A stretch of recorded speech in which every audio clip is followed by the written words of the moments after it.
Hello everyone, कैसे हैं आप लोग। स्वागत है आपका एक बार फिर से हिस्टोरिया एक्सप्रेस पर, जहां हम करते हैं इतिहास की बातें।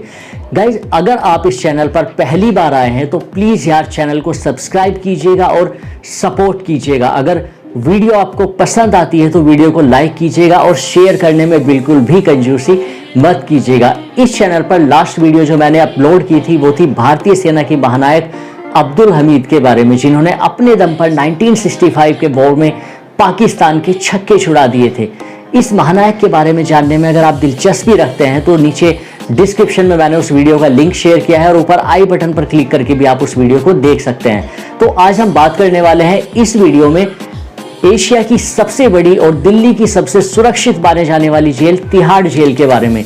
जी हाँ, जेल एक ऐसा शब्द है जिसका नाम सुनते ही आपके मन में सिहरन पैदा हो जाती है और हर कोई उत्सुक रहता है कि उस चार दीवारी के भीतर आखिर होता क्या है। और तिहाड़ जेल इसलिए भी ज्यादा मायने रखती है कि तिहाड़ जेल को एशिया की सबसे बड़ी और हिंदुस्तान की सबसे बड़ी और एडवांस जेल माना जाता है।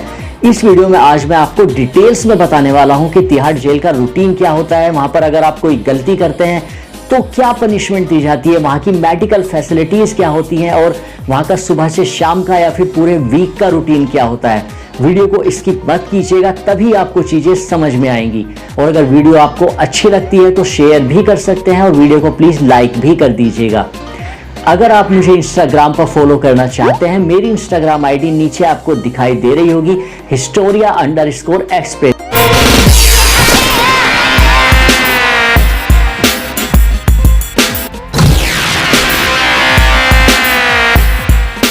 इससे पहले कि हम डिटेल्स में जाएं, सबसे पहले मैं आपको बताना चाहूंगा तिहाड़ जेल के पिछले इतिहास के बारे में कि तिहाड़ जेल को कब बनाया गया, ये जेल पहले किसके अंडर में आती थी, किस गवर्नमेंट के अंडर में आती थी और बाद में इसको कहां पर शिफ्ट कर दिया गया। तिहाड़ जेल को पहले पंजाब सरकार द्वारा संचालित किया जाता था और यह बहुत ज्यादा सुरक्षा वाली जेल थी। 1966 में एक बहुत बड़ा बदलाव किया गया और इसको दिल्ली सरकार को सौंप दिया गया। 1984 की शुरुआत में बहुत ज्यादा सुविधाओं का विस्तार किया गया, निर्माण किया गया, रिनोवेशन किया गया और इसको तिहाड़ जेल परिसर के नाम से जाना जाने लगा। दक्षिण एशिया में तिहाड़ जेल सबसे बड़ी जेल मानी जाती है और दिल्ली के चाणक्यपुरी इलाके से लगभग 7 किलोमीटर दूर तिहाड़ा गांव में ये स्थित है। तिहाड़ जेल के आसपास का जो इलाका है उसको हरिनगर के नाम से जाना जाता है। गाइस, कहा जाता है कि तिहाड़ जेल में पहले कई खामियां थी और तिहाड़ जेल सचमुच में जेल हुआ करती थी, लेकिन बाद में किरण बेदी को जेल का डीजी बनाया गया। किरण बेदी एक समाज सुधारक हैं और एक प्रशासनिक सेवा अधिकारी भी रही हैं। उनके बारे में आप शायद जानते होंगे और अपने नाम भी सुना होगा। कहा जाता है कि उन्होंने तिहाड़ जेल की सूरत बदल कर रख दी। उन्होंने जब वहां का माहौल देखा तो वो बहुत दुखी हुई और उन्होंने वहां पर नई नई एक्टिविटी शुरू कराई, नए नए काम शुरू कराए ताकि कैदियों को डिप्रेशन से बचाया जा सके और उनको एक बेहतर जिंदगी जीने का मौका दिया जा सके। गाइस, 1961 वो साल था जिसने तिहाड़ जेल या तिहाड़ आश्रम की पूरी इमेज को बदल कर रख दिया। 1961 में तिहाड़ सेंट्रल जेल नंबर 2 में जेल फैक्ट्री की स्थापना की गई। इस जेल फैक्ट्री में अलग अलग डिपार्टमेंट बनाए गए हैं, जिसमें कारपेंट्री का काम होता है, वीविंग का काम होता है, दरियां बनाई जाती हैं, पेपर डिपार्टमेंट भी यहाँ पर लगाया गया है जिसमें फाइल्स के कवर वगैरह बनाए जाते हैं। इसके अलावा वीविंग यानी सिलाई का काम भी यहाँ पर किया जाता है और इसके अलावा बेकरी में यहाँ पर बिस्किट्स, मिठाइयाँ, कई तरह के बिस्किट्स बनाए जाते हैं, कई तरह के नमकीन बनाए जाते हैं। तो इस तरह से अलग अलग डिपार्टमेंट जेल फैक्ट्री में बनाए गए हैं, जिसमें सबसे बड़ा जो डिपार्टमेंट है वो कारपेंट्री डिपार्टमेंट है। और इस फैक्ट्री की बदौलत लगभग 700 से ज्यादा इनमेट्स को वहां पर रोजगार मिलता है। उस रोजगार की वजह से वो इनमेट्स वहां पर पैसा कमाते हैं। हालांकि उनकी कमाई का 25% विक्टिम वेलफेयर फंड में जमा कर दिया जाता है, जो कि पीड़ितों और उनके परिवारों को मुआवजा प्रदान करता है और बाकी की जो कमाई होती है वो पूरी कैदियों के हाथ में होती है। बहुत सारे इनमेट्स वहां पर ऐसे हैं जो कि पूरे साल वहां पर मेहनत करते हैं और जो उनको पैसा मिलता है वो पैसा वो अपने घर वालों के लिए या फिर अपने बच्चों के लिए या फिर जो भी उनका इस जिंदगी में बाहर है उसके लिए वो पैसा वो भेजते हैं। या फिर कुछ कैदी ऐसे भी हैं जो अपने फ्यूचर के लिए पैसा जमा करते हैं ताकि जब वो जेल से बाहर आए और एक बेहतर जिंदगी शुरू करें तो उस पैसे को इस्तेमाल किया जा सके। तिहाड़ जेल में सिर्फ मेल्स ही नहीं, फीमेल्स भी काम करती हैं। उनको भी तरह तरह के काम दिए जाते हैं और वहाँ पर जो इनमेट्स होते हैं उनकी एजुकेशन के अकॉर्डिंग, जो उन्होंने फिजिकली अगर कोई काम सीखा हुआ है उसके अकॉर्डिंग अलग अलग तरह का काम दिया जाता है। वहाँ पर जो लंगर है, जहाँ पर खाना बनाया जाता है, वहाँ पर उनको काम दिया जाता है। या फिर अलग अलग तरह के जितने भी डिपार्टमेंट हैं, सभी तरह के डिपार्टमेंट्स में सभी तरह के काम कैदियों को दिए जाते हैं ताकि वो अपनी रोजी रोटी कमा सके और उस पैसे का सही उपयोग कर सके। गाइस, अब बात करते हैं तिहाड़ जेल के सबसे पहले दिन के बारे में। कोई भी नया कैदी या इनमेट जब उसको कोर्ट में एक्यूज बनाया जाता है तो उसको वहां पर कोर्ट में ही बंद कर दिया जाता है। फिर बाद में शाम में उन जो भी लोग होते हैं जिन सबको सजा सुनाई गई होती है, जेल के अधिकारी और दिल्ली पुलिस के अधिकारी लेकर तिहाड़ के लिए रवाना हो जाते हैं और उनको अलग अलग जेलों में शिफ्ट कर दिया जाता है। कोई भी नया कैदी जब एंट्री करता है, सबसे पहले उसकी पूरी डिटेल्स लिखी जाती है, वहां पर उनको उनकी एंट्री की जाती है। जो भी वहां पर सिस्टम्स रखे होते हैं, पूरी तरह से उसका मेडिकल चेकअप किया जाता है। एक मेडिकल हेल्थ वर्कर आता है जो कि कैदी को पूरी तरह से एग्जामिन करता है और उसका पूरी तरह से मेडिकल चेकअप करता है। उसके बाद उसको किस केस में सजा सुनाई गई है, कितने साल की सजा सुनाई गई है, ये सारी डिटेल्स और उसके सारे पेपर्स लेकर उसकी एक फाइल बनाई जाती है और उसको वेट करने के लिए कहा जाता है। शाम के लगभग 7 साढ़े 7 बजे के अंदर उसको परमिशन दी जाती है कि वो जेल के अंदर एंट्री करे।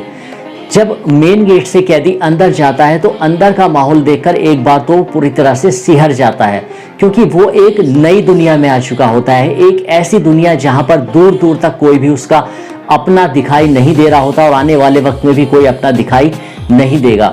सबसे पहले नए कैदी को एक वार्ड में रखा जाता है, जिस वार्ड को मुलायजा वार्ड कहा जाता है। मुलायजा वार्ड उस वार्ड को कहा जाता है जिसमें शुरुआत में आने वाले कैदियों को रखा जाता है।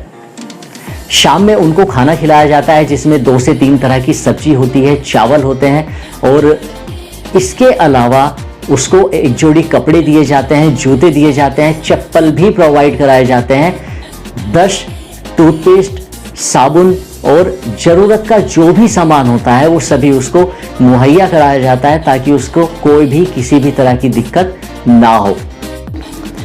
तिहाड़ जेल की जो पूरी सिक्योरिटी है, वैसे तो वो सीआरपीएफ ही देखती है, लेकिन सीआरपी के साथ तमिलनाडु विशेष पुलिस यानी टीएसपी का भी बहुत अहम रोल होता है।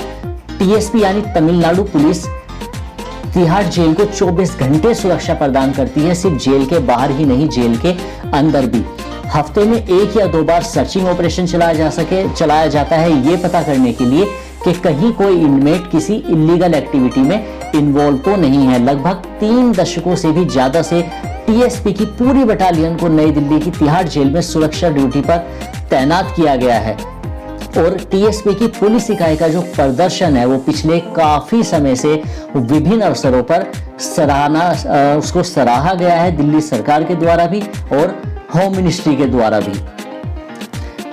तिहाड़ जेल की सिक्योरिटी के साथ किसी भी तरह का कोई समझौता नहीं किया जाता। तिहाड़ जेल को जेल के बाहर जेल के नाम से जाना जाता है, लेकिन उसके अंदर तिहाड़ को तिहाड़ जेल नहीं बल्कि तिहाड़ आश्रम कहा जाता है। और तिहाड़ आश्रम कहने के पीछे ये वजह है कि तिहाड़ प्रशासन का पूरा ध्यान इस तरफ रहता है कि वहां पर जो कैदी आए हैं, भले ही उन्होंने कोई जानबूझकर गलती की हो या फिर अनजाने में गलती की हो, ताकि उन्हें एक बेहतर जिंदगी जीने का अवसर दिया जा सके और वो अपनी जिंदगी में सुधार ला सके।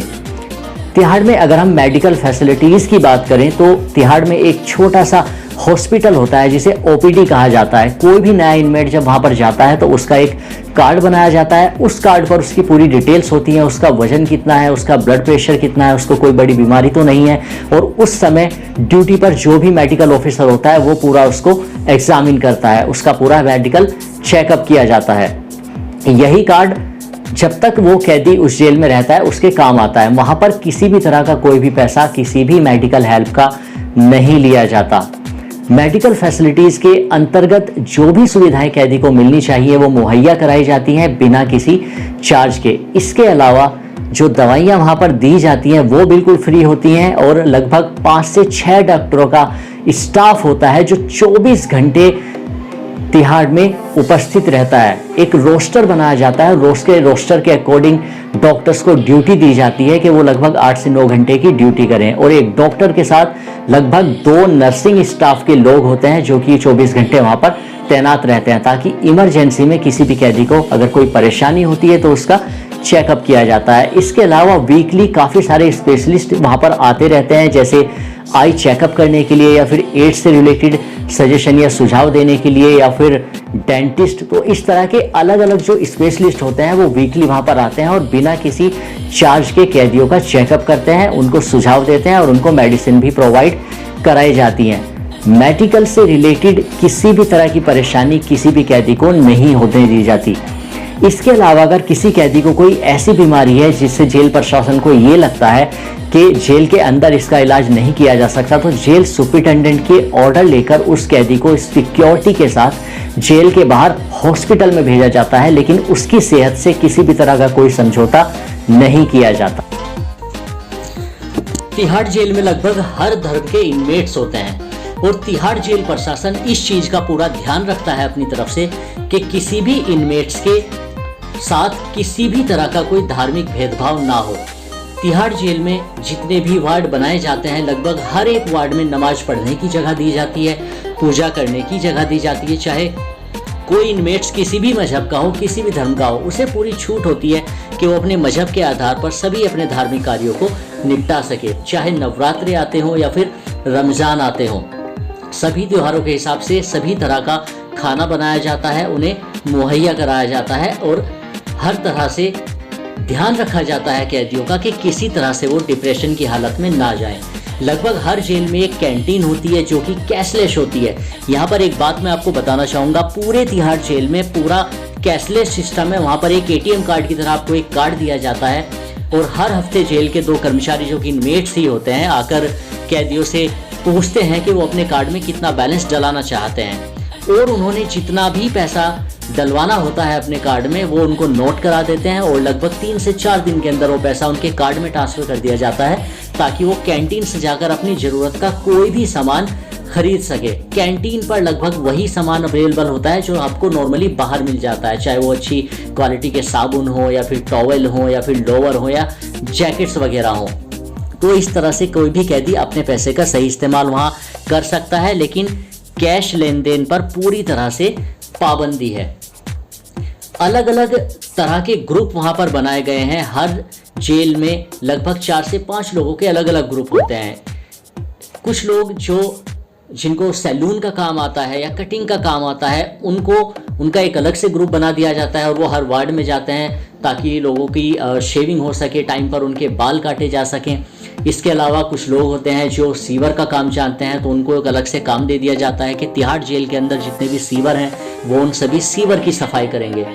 लाइब्रेरी होती है जहाँ पर अपना टाइम पास आप कर सकते हैं, तरह तरह की बुक्स वहाँ पर आपको मिल जाती हैं। इसके अलावा कंप्यूटर डिपार्टमेंट भी वहाँ पर होता है, अगर आप कंप्यूटर सीखना चाहते हैं या फिर कोई कोर्स करना चाहते हैं। इसके अलावा अगर मान लीजिए आप अपनी स्टडी को कंटिन्यू रखना चाहते हैं, आपको हाई स्कूल करना है, आपको ग्रेजुएशन करनी है या कोई और कोर्स कर सकता है, इन सारी चीज़ों की सुविधाएं बिल्कुल फ्री में सभी इनमेट्स को उपलब्ध कराई जाती हैं।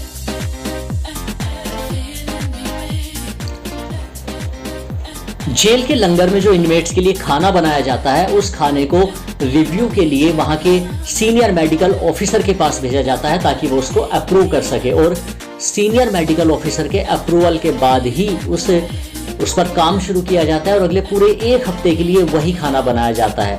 उसमें 2 से 3 तरह की सब्जी होती है, चावल भी हो सकते हैं और सीजन के हिसाब से अलग अलग तरह की सब्जियां इनमेट्स के लिए बनाई जाती है। सुबह और शाम में खाना इनमेट्स के लिए उनके वार्ड में ही भेजा जाता है। इनमेट्स को कहीं भी जाने की ज़रूरत नहीं होती, वो अपना जो भी उनके पास बर्तन अवेलेबल है वो बर्तन लेकर खाना ले सकते हैं। अगर आपको चावल पसंद है, आपके लिए अलग से चावल भेजे जाते हैं। आप वार्ड के जो मुंशी होते हैं, जो रिस्पॉन्सिबल पर्सन होते हैं, उनको अपना नाम लिखवा सकते हैं कि आप चावल लेना चाहते हैं या रोटी लेना चाहते हैं या फिर दोनों लेना चाहते हैं। 12 बजे से 3 बजे तक डेली बेसिस पर सभी इनमेट्स को बंद रखा जाता है। ये वो वक्त होता है जब जेल प्रशासन चाहता है कि आपस में किसी भी तरह का कोई मनमुटाव इनमेट्स के बीच में ना हो, तो उनको ज़्यादा वक्त एक दूसरे से घुलने मिलने के लिए नहीं दिया जाता। जैसे ही 3 बजते हैं सभी इनमेट्स के वार्ड के दरवाजे खोल दिए जाते हैं और लंगर से उनके लिए चाय भेज दी जाती है। चाय के साथ बिस्किट या फिर ब्रेड भेजे जाते हैं ताकि वो खाना खाने से पहले थोड़ा सा उसको खा सकें। उसके जस्ट 1.5 या 2 घंटे के बाद ही उनके लिए खाना भेज दिया जाता है। हर जेल में लगभग 5 डॉक्टर्स की ड्यूटी होती है जो कि 24 घंटे जेल में अपने रोस्टर के हिसाब से अवेलेबल रहते हैं और एक डॉक्टर के साथ 2 लोगों का नर्सिंग स्टाफ भी होता है ताकि किसी भी इनमेट्स को किसी भी वक्त अगर किसी भी तरह की कोई मेडिकल सहायता चाहिए हो तो डॉक्टर वहां पर अवेलेबल रहे। हर तरह की मेडिसिन सभी इनमेट्स को बिल्कुल फ्री दी जाती है। यार मुझे पूरी उम्मीद है वीडियो आपको पसंद आई होगी और तिहाड़ जेल के बारे में जितनी इन्फॉर्मेशन मैंने आप लोगों को दी है शायद उतनी इन्फॉर्मेशन आपको नहीं दी होगी किसी ने। अगर आपको वीडियो अच्छी लगी तो प्लीज़ यार वीडियो को लाइक कीजिएगा और चाहें तो अपने दोस्तों के साथ शेयर भी कर सकते हैं। और अभी तक अगर आपने चैनल सब्सक्राइब नहीं किया है तो प्लीज़ यार चैनल सब्सक्राइब कीजिए ताकि और बेहतर वीडियोज़ मैं आपके लिए लेकर आता रहूँ। अगली वीडियो में आपसे फिर मुलाकात होगी एक नए टॉपिक के साथ। तब तक के लिए खुश रहिए, खुशहाल रहिए और अपना ख्याल रखिएगा।